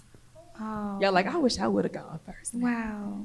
What is my proudest moment in dance? Okay, too slow. We got other people who can take I know. it. No, I'm No. kidding. I'm kidding. I'm like, no way. no, it's your question. I'm just messing with you. Go ahead. They missed out. You see how I jumped to that? You were like, see? Well, we're not doing It's that a trigger. here. We're not doing that here. I'm sorry. That was okay. a trigger warning. I'm sorry. Oh my goodness. I don't know if I have a proudest moment. All of it is proud. I'm proud of all of it. I'm proud of like where I started out. I'm proud of how I got through education. I'm proud of how I got through like medical issues. I'm proud of how I achieved all of the things that I'm achieving. I'm proud I got to work with you. Oh, thank you. No. You had to say that. No. You have no idea. I learned Oh. so many things from you, and Thank like we keep coming back. It's a circle. It's a cycle. Cycle. I mean, I'm proud of all the connections that I made. I'm proud of where I'm going. I don't even know where I'm going right now, but I'm proud of it because I know I'm doing my best, and I know that there are so many people supporting me to do it. And everybody that I meet leading up to that, it just is a foundation. Like I can't go down from that. So there's not one moment. That's hard. Maybe it'll come to me later. No, but that's, Yeah. it's okay to have multiple moments. No, yeah. Thank you. Thank you. Yes. Who's next? Go. Okay. I'll take it. So my question for you is, what is next for you? Sorry, I just cringe because sometimes I feel like I know this answer and sometimes I don't. I took a pause for a while because I wasn't quite sure what I wanted to do. I felt very overwhelmed over doing one night, evening length show and not knowing how I wanted to move forward with it. I was also, although it was a wonderful experience, I was very disappointed in my first show on my end. For reasons that I don't really need to go into detail right now. But so I was just like, how do I move forward? How do I do what I wanted to do better? Like, what does that look like for me? What do I want to cover? I talked about identity a lot in my last performance, and I still feel like I don't know myself. Like, what does that look like? So I am still discovering myself. One of the big reasons, I mean, aside for just like, because I'm a part of the collective, I was like, I need to push myself to perform. Make your body move, make your body do something, figure it out, Brittany. So thank you for giving me the opportunity last Friday. I really needed that. It was beautiful. Yeah. It was. Thank you guys. I needed that though. I just needed to start moving again. I said I was going to do the Mind the Gap last year, but I didn't do it. But I am going to do it this year. So that'll be my next step. And actually, after doing Friday's performance, I don't know if I want to kind of revisit a medley of the work that I did for my evening length again, or if I want to create something new. And then hopefully, I would like to revisit some of the work that I presented in the evening length and grow that. And maybe, I don't know what that looks like, but I want to put myself out there more. I want to move more, and I want to present more. So those are things I know I want to do. I don't know exactly you know, how that will unfold, except for Mind the Gap, because I will make myself do that. So that's the one thing that I know that I'll do. Come on, Mind the Gap. Shout out to Dance Stars. Mind the Gap, Dance Stars Houston. Okay. The first one is August 1st. No. Okay. That's your announcer voice? Yeah, that's my announcement. You do that when you're on stilts? Or? No, that's a separate one. No, I'm usually She has very whispered quiet the word on stilts over here 3 times. I'm done. That's my last I know. question about The stilts. stilts. Because I feel like Brittany going to grab one and hit me upside my head. Okay. I'm not. I'm just going to put them away. Oh, okay. I appreciate that. And I have one question for you, Miss Loren. What is something you'd like to share for people who are dancers or wanting to get into dance? What's a word of encouragement that you would share? Tread lightly. No, I'm playing. I love it. Well, I'm not playing, but Like, but also, and I feel like I've shared this recently on social media too. But like, if you have something, you know, that you want to do, like, you can't wait for it to be perfect. You can't wait to have the money. You just can't wait. You just have to do it. And however it turns out is how it's meant to turn out. And, you know, then do something else. But like, keep going, you know, don't give up, because, you know, you're going to be told no a ton of times. You may say yes to a lot of the wrong things, right? We talked about just wanting to be available and do all the things, but you just have to do it. I hate to do this, and he gonna be like, see, but Chris always used to tell us, like, winners make it happen. So you just have to make it happen, like, whatever that looks like, you know. Winners make it. I can't stand him, because but it is true, and winners do make it happen. So that would be my one word of advice: to keep going and just make it happen. Just, you can't wait for all the things, because all the things won't ever be in line. Really, if we're really being serious, things are never just fully in line. You know. no matter how much you prep. Listen, prep or pray. I'm just saying, because what you might be praying for, God is like, well, hey, I hear you, but this is what I really intend for it to be. You know what I'm saying? That's somebody from the audience. Got the amen corner.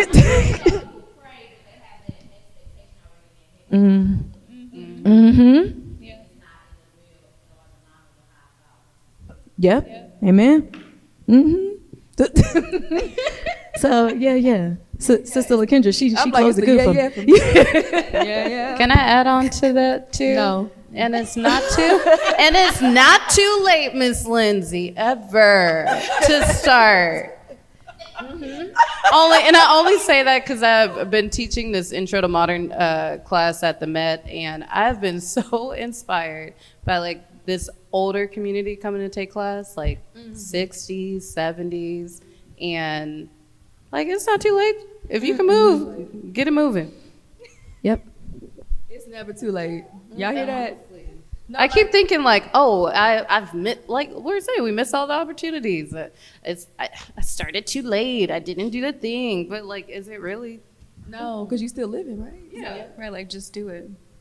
Yeah. Nike sign us up, okay? Look, I want to take a moment to, since we are live, get a couple questions from the audience. That. We have some audience members who are, look, they're ready to ask questions, but we don't know. It may be just. Oh my God. They're like, actually. Maybe just more This girl is commentary. wild. You know? So, are there any questions from the audience that? Check out going on with the projection. What's going on with the projection?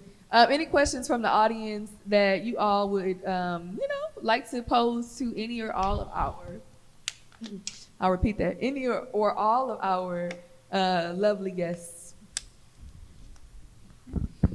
Baby, that AC works. No comments, just questions. Thanks. We'll take comments in a moment.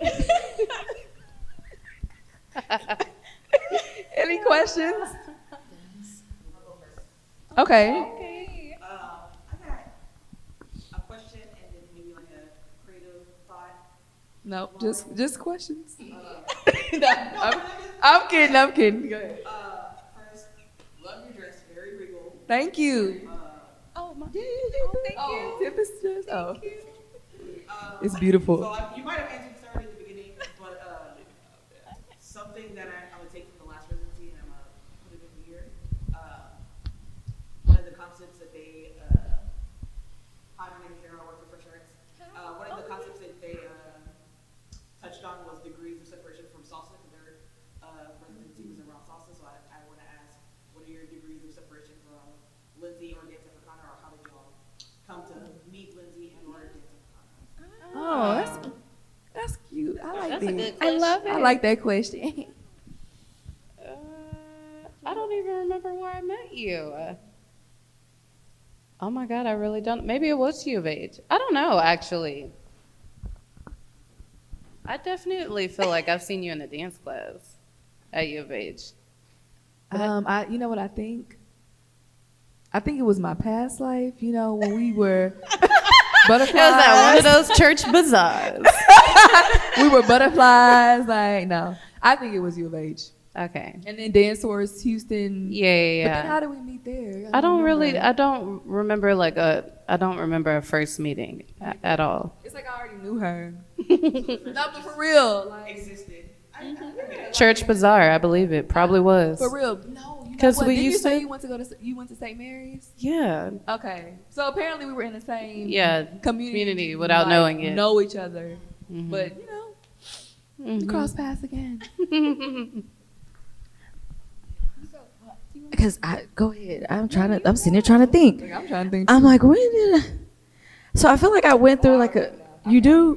I'm gonna let Oh, you do- well, I'm gonna see you if want to remember. help? No. Oh, man, because I'm going to tell you. Because I don't. I'm going to see what you come up with. Well, okay, so here's what I've surmised in my brain is that there was a point where I was trying to just be connected with other dance artists, and it was that's all I remember of like maybe how we might have met, was just the fact that I was actively seeking other artists who I saw were just out here doing awesome and amazing things, and I was like, I want to know this person. Oh, that's nice. No, for real. Like, we met for real. Do you remember that? no. Okay, I remember, and I had to think about it. Raw artist, she performed, and we got somebody in the audience who was there as well. Okay. Raw artist, we performed. What year was that? Y'all heard somebody say something? 2018. 2018. Oh, Oh yeah, 2018. that was 2018. Yes. It was 2018, and Dance Africana performed, and I remember she performed or choreographed a piece before ours. Oh, you're right. Okay, because it was in a dressing room. I don't remember no dressing room. Well, I it wasn't a remember dressing being room. It was backstage. yeah. Okay, that. Okay, I remember. Look, I'm just saying what I remember. I remember being backstage, and then the performance was phenomenal. And I was like, girl, that was good. She was getting off. I'm like, girl, and I didn't even know who she was. I was like, what's your name?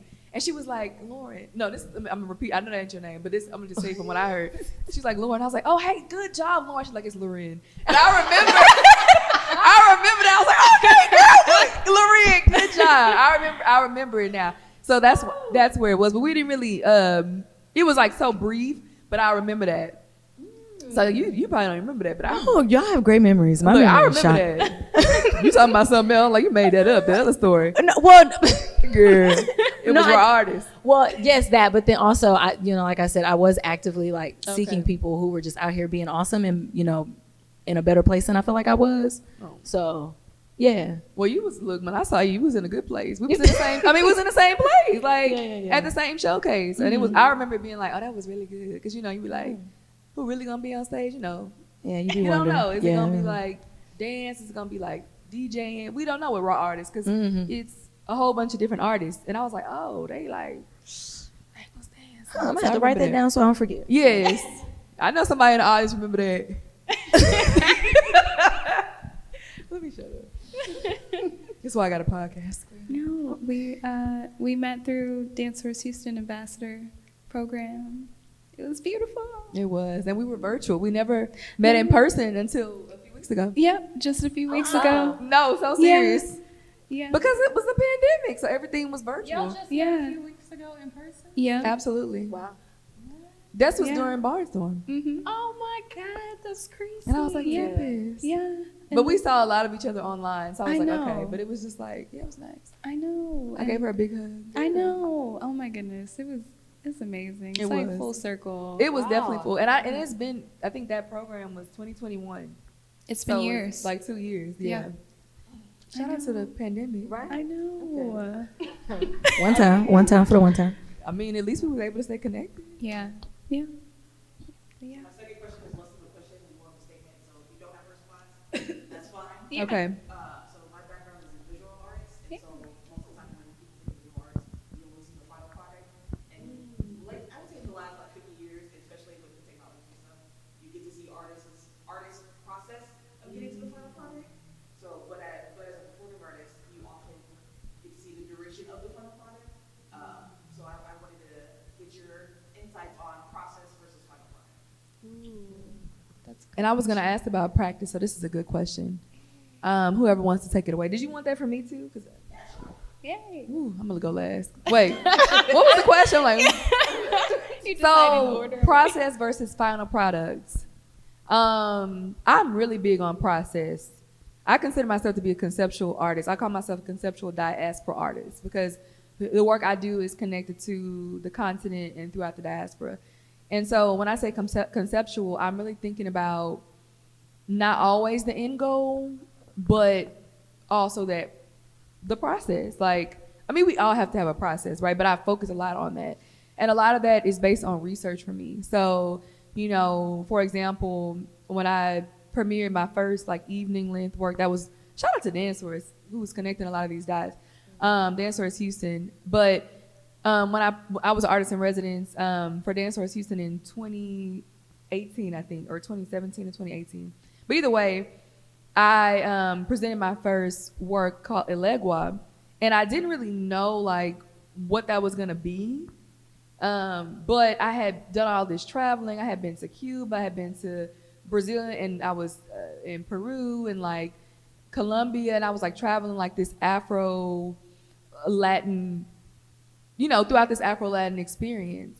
And really that was being done without necessarily having an end goal. It was just like connecting and understanding the history, understanding how their dances in these different locations connect to my dances that I grew up doing. And just like the whole idea of how a diaspora is connected with so many thousands of miles, so many thousands of miles apart. So that was like my thing. And then it really, that idea of me being a conceptual artist in that way was really solidified through that program. And so my first piece, Elegua, I was looking at, you know, this Orisha, which is from, you know, the Yoruba tradition in Benin and Nigeria, West Africa, and how that manifests in so many different locations. You know, in Cuba, you have a version of Elegua. In Brazil, in Haiti, you have all these different variations. And what does that represent for me? You know, spiritually, what does that represent? But also, Elegua being this kind of connector of a pathway. So, like, how does all these things come together? So I'm very like research based. I have to like really get into all the things about the ancestry, just everything. And then from there I get these very clear like paths for a project. And I'm like, oh, well now I know why I did all that for 10 years because this is, you know, the result. So yeah. Okay, I'll go. I feel like depending on the project, it's different. Mm-hmm. So, like for Mother May I, for the stage work that was presented during Barnstorm, I vividly saw the whole thing before I even really started working on it. So I was, because I like to think and say that I'm like a storyteller, you know, but I just see it all already. And then it's like, okay, well now that I know what it looks like, let's get to the process. right, of making that happen. And then there are other times where also a Mother May there is some research that like had to be done. And I just, when you say, because it's obvious that you are heavy into, you know, research and things based off of the work and stuff that you do. But I just feel like I just really kind of sort of got into doing research before creating works, just to make sure that I'm accurately depicting the story that it is I'm wanting the audience to receive. So I did 2 works on Jezebel for Mind the Gap, it was, I believe. And in doing that, I had to do research, right? So that process was more about the process than it was the ending work. So I think it just kind of depends on what I'm doing, on how I choose to tackle it. Because Jezebel, I didn't see any of it. I was like, I don't know what this is about to look like, but I just feel compelled to tell her story from like her eyes versus how it might have been written biblically and then even historically, you know? So, yeah. Tempest, please talk about your dream. Oh, thank you. So my most recent choreographic work was called Delusion. It was an improvisational piece. The dancers were improving, and also our lighting designer was also improving. So it's a cool creative layer. And for that particular project, everything was in process indefinitely, like almost in the final, what's supposed to be final project, like product. It was still in process because there were new things added every single time. The dancers were provided new information every single time that we went through the piece. So it was always in process. There is no final product, except for maybe like in film, it's a final product because it's what I can show. But in terms of personally as an artist, and as a visual artist as well, I enjoy both stages, although I'm very open to things not being super concrete, because I know that the final product is not probably going to be what I'm expecting from my brain onto whatever media I'm using at that time. So I'm very flexible in that way.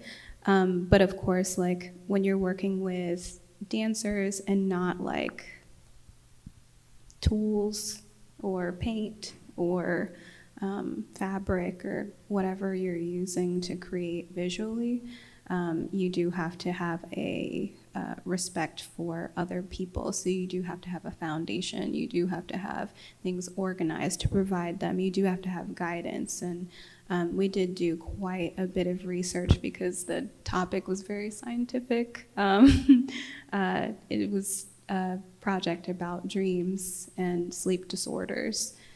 So it was really interesting, but just as an artist, the process, I really wanted to hone in this time on it being collaborative. So I receive feedback and I give feedback, and creating a safe environment for that to be an open discussion, which is sometimes not very common in the dance world. Like you're being told, do this on 6. You better be there. This is what the vision is, and we're all trying to work together to create this piece. I have to really shout out my dancers and also everyone else involved in the process for making that overall vision happen, because it had a lot of moving parts. It had a lot of complexity that we had to dial it down into. But yeah, I don't know if that answered the question, but I'm open to anything and everything in terms of process and final product. Usually, like for visual art, the final product is I'm done. Like, this is what I'm giving. And then I don't come back to it because I feel fulfilled in what I did with it. And in dance, it's so different. You can come back to it and change it into something completely different. It could transform. So that's cool. And even just using different bodies too. Like, you know, you have and different spaces too. Different spaces too, yeah. There's so many different elements that you can add to that, to a final product, to just make it different or further what you're doing. So I don't know if I ever really think about final product unless I feel like I'm done with it. Like, I'm not coming back to it, which I feel often.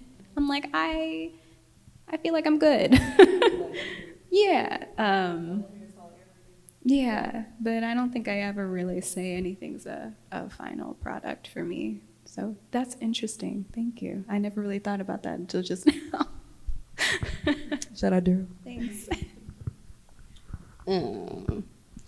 Okay, as far as process, I've never really considered myself much of a researcher before going into things, although I do take I think I base a lot of things off of like visuals that I see like in day to day. Like I'm really big into pathways. I love like chaotic pathways and trying to figure out how to recreate that on stage.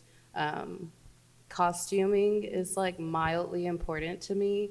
I like to see like the colors on stage, like the way the fabric moves, like sometimes that can guide how I'm creating things. And I'm a little bit of the person that's like dude on 6, but also not. So okay. I feel like 6. I have a vision in my head, much like you, not where I see the complete thing, but like I see moments of it. Like when I'm driving in a car, I'm like, ooh, okay, I need to remember that for later. So I feel like my research doesn't happen from like reading a book because I haven't had a concept or something that I'm trying to display that needed like scientific data or specifically accurate information behind it, other than feelings that I wanted to recreate. Maybe that'll change in the future. It just hasn't. Most of my pieces have been more abstract in some degree. Final product, when I'm thinking about that, I feel like everything I've done, because I've thought about this a little bit, it feels like momentary final products. Like, it's a final product right now, but it might change. Like, maybe I want to do it just with simply a different costume, or maybe I want to do it with different music, or maybe there's a new person that I want to work with, or maybe I didn't like any of that, and we're going to use the same music, but we're going to change up all the steps, because now it feels outdated. Like, I don't know, I feel like everything kind of feels like a momentary final product. Like, this is the end for today. Until the next time, if I want to touch it, yeah, and then I'll come back to it.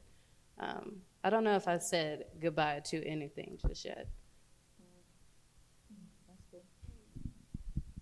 Any other questions from the audience? Any comments? Oh, can you, we couldn't hear you. What was your, oh, what was it? Tonight? Thank you. Yes. Thank you. Thank you. This is a question about work-life balance. I'm wondering, like, how do you say no to things? Because I think we live in a time where there's a lot of conversation about mental health, setting boundaries, taking care of yourself. But at the same time, I feel like we live in a structure that privileges people who somehow do everything all. It's like I've seen this for 10 years. It's like the people who get to where they want to go or get all of the major things are the people who say yes to everything. So I'm just wondering, how do you mitigate that reality for yourself? Ooh, I'm going to go. I'm like, I got a word on that, but I'm going to go last. Okay. So as a mother, my daughter she comes first. And when she first got here, I wasn't putting her first.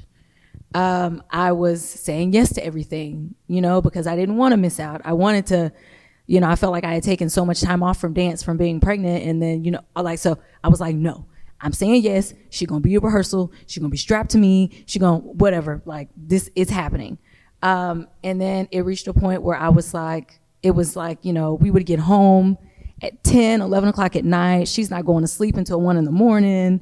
We got to wake up early. And it's like, okay, you're going to have to make some changes if you want your child to have somewhat of a normal life, which normal is relative, but just so she's not as tired as you, because she's the kid. She's not even, but having to drag her everywhere and do all these things. So now, even more recently, I didn't say no. I just didn't respond to the thread that I'm in about an opportunity, because it's happening during a time where she's going to be in a dance camp. So then it's like, I want to stop putting her stuff to the side because I have something going on, or I want to do something. It's like, do you really need to do this? So now I'm just heavily on like, it's her first, and then Loren, you have lived your life. I've done a lot, and I'm not going to just start saying no to everything, but, just being mindful of what I say yes to, so that way I can have the time to spend with my kid and she be with me, and, and I don't know what work-life balance is still, but I do know that in making these different decisions, that overall it's just making life at home just a little bit better, and if I have to sacrifice the things that I'm having to sacrifice, it's cool, because I've already done enough, and it's her turn now. She's growing, and so I want her to have as much of a full life as possible. And it just means mama just got to sit down, and, so. I just had to reprioritize. I was a yes ma'am, like, yes, I can do it. I can do all the things, because that's what I did growing up. We did all the things, and you just continue that into your adult life. But I had to figure out, like, and this is a very silly reference, but I was just I was going to be a part of a show that Tempest is going to be in September, and it falls on the same date as the Beyonce concert. And I'm not like a Beyonce like stan like that. If I didn't go, it wouldn't be the end of the world. But I was really excited because my sister was going, and I don't see her a lot. So I was like, dang, I felt bad having made this commitment, but it's early enough, Brittany. You can say no if you want to. Like, what is more important to you, doing this show and making someone else happy? You will be happy in the long term too, but like, my sister was more important to me. I wanted the family time, like just like realizing what my priority is, because otherwise you'll say yes to everything, and you don't really have the time to do everything, not to your fullest. Like, you can do your best, but will it be like 100% every single time? Maybe not.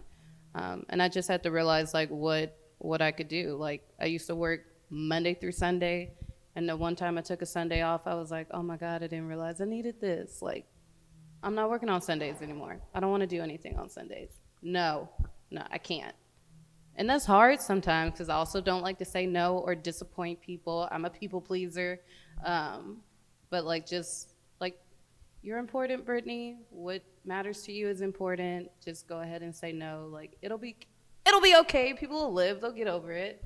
Like, having those internal like back and forth conversations about, oh my God, if I say no, but then you're gonna do this and they're gonna think this of me. But it's okay. Let them think it. You'll be fine. They'll be fine. Keep it. Go on to next. I don't have this problem. I don't like doing things. I have to make myself do things. My balancing of work life is very strong. However, for the things that I really like to do and I really want to be a part of, because, you know, you do things that you got to do because you just got to do them. But for the things I really like to do, I feel like I come back to myself in my mental health, struggling with anxiety and depression, and how I have to take time for myself to not overthink about things and be like, is this bringing me joy actually? Am I actually interested in this? Is there parts of this that I want to be a part of? Is there another thing that either I can create or be a part of that's like similar to this? Because it might not work out with my schedule. And if it doesn't work out with my schedule, I can try and make it work, but like, to what degree? Am I compromising my own health for this? Because apparently health is really important, or else I'm not good. Like, I'm not good on a very severe level. And it's not like that for other people. But you know, when you're dancing, you have to take care of your body in order to be a part of these things. So I try and take care of myself in that way. But I think really taking out some time with myself to think about, is this something, again, that I really actually want to be a part of, or is it just because it's an opportunity? I struggled with that starting out, and I'm still like in the grand scheme of things with like all of our years piled up. I have the least amount of years in this industry, but, or in this community, both. I really struggled with that, but then I really had to put a hard stop to that in my brain, because I was trying to show up for things and be a part of things and be invited to be a part of things. When I did not have the years of experience to be invited, because we all work in these silos of communities, and they're not necessarily like exclusionary, but if you don't know a certain person, you might not know of this opportunity. So through those connections, I didn't really have many of them. So it's like, oh my gosh, you want me to be a part of that? Oh, really? Okay. But it might not have really worked out for me in terms of like scheduling or what they're asking me to do. Also, I feel like I don't have a lot of experience in a lot of different forms of dance. So if they're asking me to be a part of a hip hop thing, in my brain, I really want to be a part of it, but I'm not experienced in hip hop. I really wish I was, and I'm trying to work on it, but I can't show up and show out the way you want me to and be on the level that other people are there, because it's not gonna work out like that. So also, but also being honest with myself about like, sorry, it's okay. No, but also being honest with myself about just what am I ready for right now? What kinds of things that are coming my way, which I'll have to say, not a lot of like higher up things of that level in those types of like spaces that I'm not really a part of. They don't usually get to me, but that'd be so cool. But just being honest with myself about like, am I able to be in this in the level that I want to be in it? Like, can I show up for this and do this and be happy about what I'm providing to this? So all of the things, but I have conversations with myself at 2 a.m. about this in my brain while I'm laying down in my bed. Well, look, with all that being said, I got to say this. Before I'm answering this question, I got to preface that answer with, thank y'all for being here. Thank you for saying yes. No, thank you. I feel even more privileged now because they don't say yes to everybody. So look, And don't. I know. I was like, hey, y'all got the text, y'all got the email, y'all coming. Like, so thank y'all, really. But also, I want to say this too. If you don't find the balance is going to find you. You can say So- it again. You can say it again. Yeah, if Speak. you don't find the balance, okay, Adam, and everyone else. I'm saying that because he asked the question, but the balance is gonna find you. And I learned this the hard way. Matter of fact, when I was preparing for a barnstorm, I don't know if you were there, Brittany. I don't know if LaKendra was there that day. We did the preview for the performance, so it wasn't the official performance. It was a preview.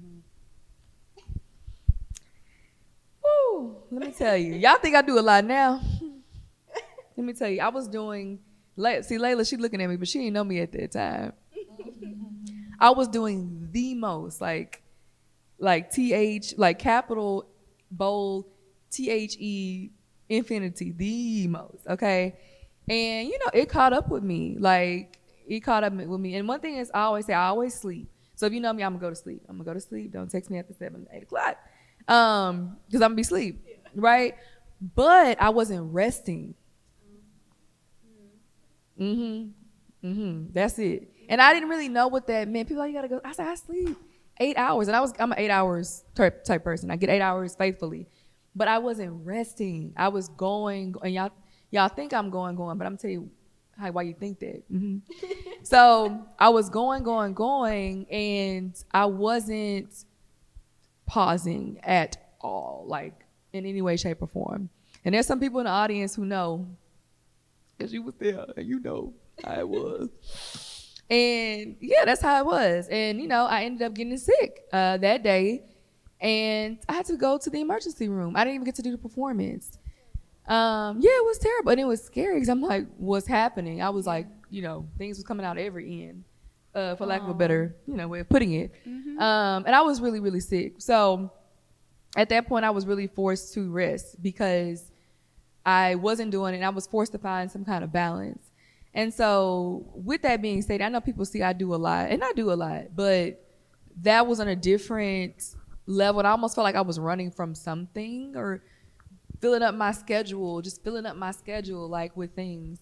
Whereas now it's more intentional. So when I do things, it's like, okay, I'm very specific. And I think maybe at that time I felt like I had to do a lot. You know how it is, like, oh, I can't pass up an opportunity and I can't do that. Now I'm like, I missed that grand dandelion. Oh, well, I'm going to bed. Take it off. I'm just like, take it off my to-do list. Yeah. You know, like I used to beat myself up when I missed certain things, or, you know, when I was late, or, you know, just like little things. Now I'm just like, whatever. It just wasn't meant to be. I'm going to go take a nap. And now I take a nap every single day. I know people don't believe me. Like, people do not believe me. I sleep. Naps are important. Yeah, like I sleep 8 hours and I take a nap every single day. Layla know. Like, Layla be like, I'm like, girl, we got the call early last week. I'm like, I'm going to sleep. I'm tired. Like, and it's 4 o'clock. I'm going to sleep. 4 p.m. So I think that's important. But also when you are in a position to be around people who are your community, to lean on them too, I think that's a big thing. I didn't really know how to ask for help. I didn't know how to, why am I getting emotional? I'm like, oh my God. But yeah, I didn't really know how to ask for help. It was like, I felt like I had to hold everything. And so at that time, I was like trying to do every single thing. And now I can happily say, can you help me with this? Can I bring this person onto my team and they manage X, Y, and Z? Like, you know, and I'm happy to do that because I know I can't do everything and I don't want, and I still do a lot, but it's something that is, I feel like always you are trying to find, at least with me, I'm always trying to find like, okay, that, but also having those people in your corner who will tell you to rest too, who will tell you, girl, you're doing too much. And to say, when we just talked about this, was it Wednesday? I was supposed to be somewhere with my other exhibit that's happening, and I was like, I'm tired. I was like, can you just handle it? Because you already on your way. And she wasn't, you weren't tired, were you, that day? So she wasn't tired that day. She held it down for me. So like things like that, I think we have to be okay with if we have a community to lean on each other and to support each other so we don't carry so much. And I can say that people see me doing a lot, but they don't know I have a huge support system behind me. It's not just me doing 20,000 things. It used to be back in the day. But I have, you know, family I can call, friends I can call, like teammates that I can call to help me make the things happen. So I think that's important, is knowing who your community is. And also, like, if they can't do it, like, y'all just ain't doing it. Yeah. Like, if we ain't meet that deadline this month, we just ain't meet it. Like, it ain't gonna be the end of the world. Yeah, I'm thinking about how you're saying, like, all the people that get the things because they're doing all the things. But I'm like, Brittany, if you had gotten a thing, would it have been what you wanted it to be just because you got it? Like, would you have been happy just because you got it? Or, like, being okay with the fact that I said no, too. Yes. Like, when it's supposed to happen, it's going to happen. And when it happens, I want it to be my best work, not because I was rushing or because I say yes or because I'm trying to fulfill a deadline or it's because I've thoughtfully and intentionally made it happen. Like, I want to start doing more of that, which is hard because it's like a reshaping of thinking, but I'm on my way there. So you hear some no's sometimes. In process. You still hear some. Right. In process. Right there. Yep. And Yep, the we look, process. and we have to constantly do that work because, you know, we live in this society that is always go, go, go, like push, push, push. And also, like, traveling. Like, I spent a lot of time in Africa, and it's so much slower there. Like, people just resting all day. I'm like, and it's not a laziness, because, you know, people will misconstrue that and add this, like, racist context. I'm like, they're living. Like, they're living, they're resting, they're taking care of their bodies, they're spending time with their families, and they don't have nothing to rush for. And I think that helps me also when I say, okay, you're doing a lot today, just sit down, like, play with your new puppy. Like, you know what I mean? Like, you can play with him right now. That email can wait. So I think for me, and I think from everybody, it seems like there's this constant, like, checking in with yourself about the balance, because it's easy to get looped And back in. also about what you said about your community or the people that you're around, like crafting your environment and your spaces is really important too. And I know that in some ways you can't control your environment that you're in. I mean, to a certain degree you can. But especially personally now, I've always been super antisocial, and I'm okay with that. But then that means that, you know, I'm sitting with myself a lot, and I don't have a lot of support. I said, what's your zodiac sign? I'm a Cancer. Oh, yeah. I'm emotional by myself. Figure out the sign for the past 30 minutes. Yeah, July 3rd. Yeah. July what? July 3rd. July 3rd. Yeah. Oh, happy belated. Thank you. You know, I have to know people's zodiacs. Thank you. No, it's okay. I can definitely see. It's very much me. But definitely now more than ever, I have crafted who is in my life and who can bring the things that are supportive for me and what I'm saying I need and support. Not that I'm always leaning on people, but it's nice to have help, like you said. And it's nice for people to be like, wow, you're still here at work? Like, you're always here late. Do you notice that? And I'm like, oh, no, you're right. Okay. Gonna change that. Or like checking in on you. Have you eaten today? I've never really had people check in on me until in this moment in my life where I have more people in my spaces that genuinely care for me. I'm like, wow, this is nice. I've never really had that in my life before, being an only child and also growing up in a space where I was definitely being me, all the different parts of me, was not very like celebrated. So, you know, it's nice. Love it. But I definitely feel like it's important. I don't think I ever really understood the importance of that until now. And I was like, wow, transforming my life a bit. So picking and choosing who you bring into your life as well can probably help, because personally it's been helping me. But it seems like that's a type of like controlling your environment and making the best choices for you.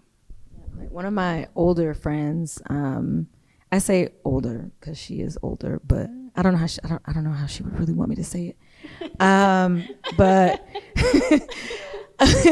well, cause she's more seasoned. Cause she always likes to tell me, like, girl, you need to activate your village privilege. Like, why are you over there struggling like that right now? Like, she will call me and be like, hey, have you activated your village privilege? I'm like, no, I haven't. She's like, yeah, I'm on the phone, so what's up? Like, what do you need? Like, stop over there sitting and doing just whatever. It's clear that you have not reached out to anybody. So I'm reaching out to you to tell you to reach out to people. And I'm gonna be the first person since I'm on the phone. What do you need? You know? So that is, it's very important. You gonna share her number? Look, I mean, she wouldn't mind. She actually wouldn't mind. No, I'm just messing with you. We got some haters in the audience. Oh, I have to share that one. I mean, it's not a village, but like it's a small collective. I definitely have to share that with my best friend. I'll be like, hey, that's so cute. I love that. I love it. Look, well, I want to wrap up with the village privilege, okay? Because I want to help all of us create that, with the work that we're doing with Dance Africana, with the work we're doing with the Black Dance Collective, and even with the podcast. I think it's important to highlight and talk about who we are and what we're doing. It doesn't have to be just around a big project or, when you get to a certain level of whatever that level looks like that feels valid for certain people. All the levels. When you're at the level, when you're not, like just all the things matter. And the people too. And, just really showcasing what it means to be a part of a collective. So thank y'all for being on this particular episode where we're highlighting Black Dance Collective members. With that being stated, people who listening to this they gonna die from that because it's gonna be so hard. It's the effort. Because it takes it's a technique. It's a technique. Like I can't do it. I'm gonna be at home practicing. You do it. Oh no, I literally practiced this in college. I remember I would be at McAllister's at U of H and talking to the cashier, and I'd be like, "Can I do it now?" Because she could do it really well, and I'm like, "Is it like that? Like, is it like, yeah, we practice, so we gonna use it." Anywho, so thank you all so much for being here. Quickly, let's do a rundown. We'll start with Brittany. Tell us how people can stay in contact with you. Is it a website? Is it social media? How can people connect? Or unless you don't want to, because she ain't got to connect. It's because I'm very bad at connecting. I'm very bad at responding to texts and emails, and I barely post on my Instagram. But you can follow me at Brittany Bass _ That's BRITTANYBASS_ That's my Instagram. I don't really get on my Facebook, but it's Brittany Nicole Bass. My email, you can ask me all things Dance Source. It might take me 2 days to get back to you, but I'll answer all questions related to Dance Source. And you can find me at Brittany at dancesourcehouston.org. I love answering questions, but sometimes it does take me 2 days, so just be patient with me. Yeah. Brittany, that's a short turnaround time. I just want to advocate for you. Oh, well, that's okay. good, because baby, I feel the pressure sometimes. I'm like, dang, I haven't answered that email yet. Again. It's still in draft. So it's gonna be 2 weeks with me sometimes. So I'm gonna get back to you that's happened though. Also, but usually I'm like, Brittany, come on, get back to him. That's good, Brittany. Thank you. No, really, you need your kudos for that, because everybody ain't able. No, it's true. Tempest. Yes. All right, I had to whip out my phone for this because I'm a visual person. I understand. But I mean, you could say hey to me if you see me out somewhere. I would love that. In the streets. Yes. Or you can find me on Instagram. My handle is tempestuous, TEMPESSTUOUS. Yes. I had to be creative with that one because someone took Tempest and I was like, oh, I don't know what else to do. This is my name. I know. So, sorry. And really, my website's on there, so connect with me there. That's the best way. I don't check my emails as frequently. But my email is on my website too. Check it out. But no, I'm usually on Instagram. That's it. Oh God, I forgot I had a website. I haven't updated that in a while. Bbass.dance. Hey. I haven't updated it in like 2 years. Did you pay for that? Mm-hmm. Okay. Yeah. All right. Because mine's like a Wix site. So I don't have a .com. I cannot. I'm not sitting next to Lindsay no more for nothing. Y'all have been laughing this whole time, and it's great. I She love been it. whispering stuff.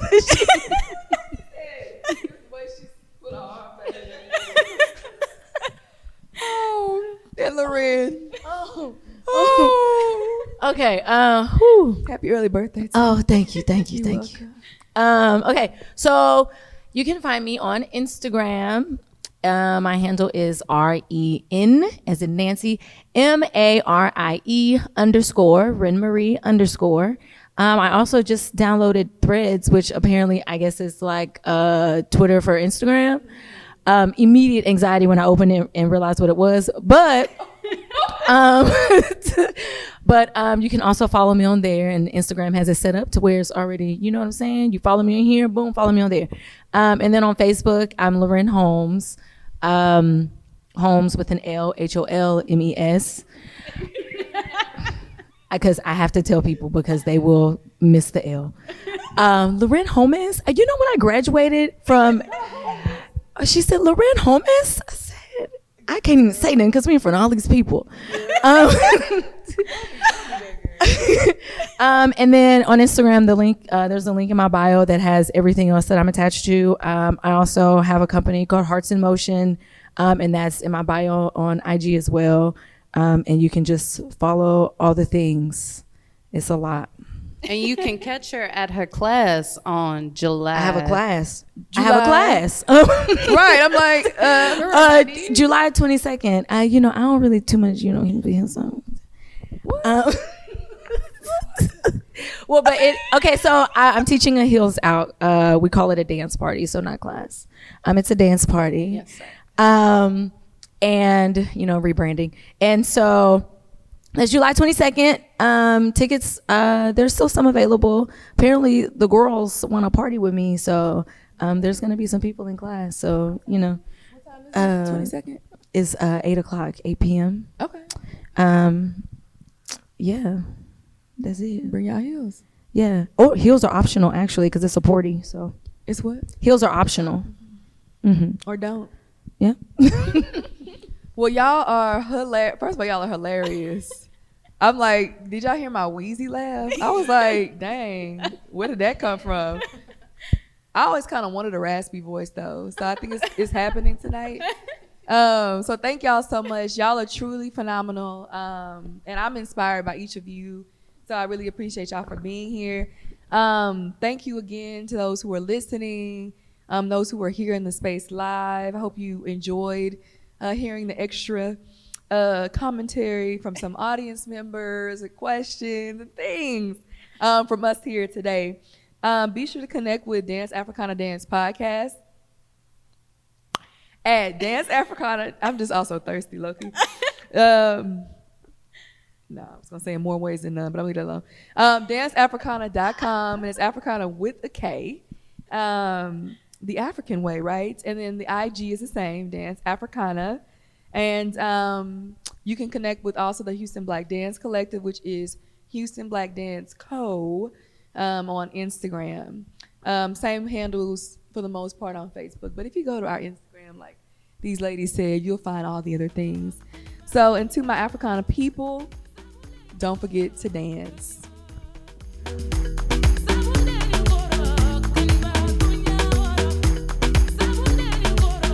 Can you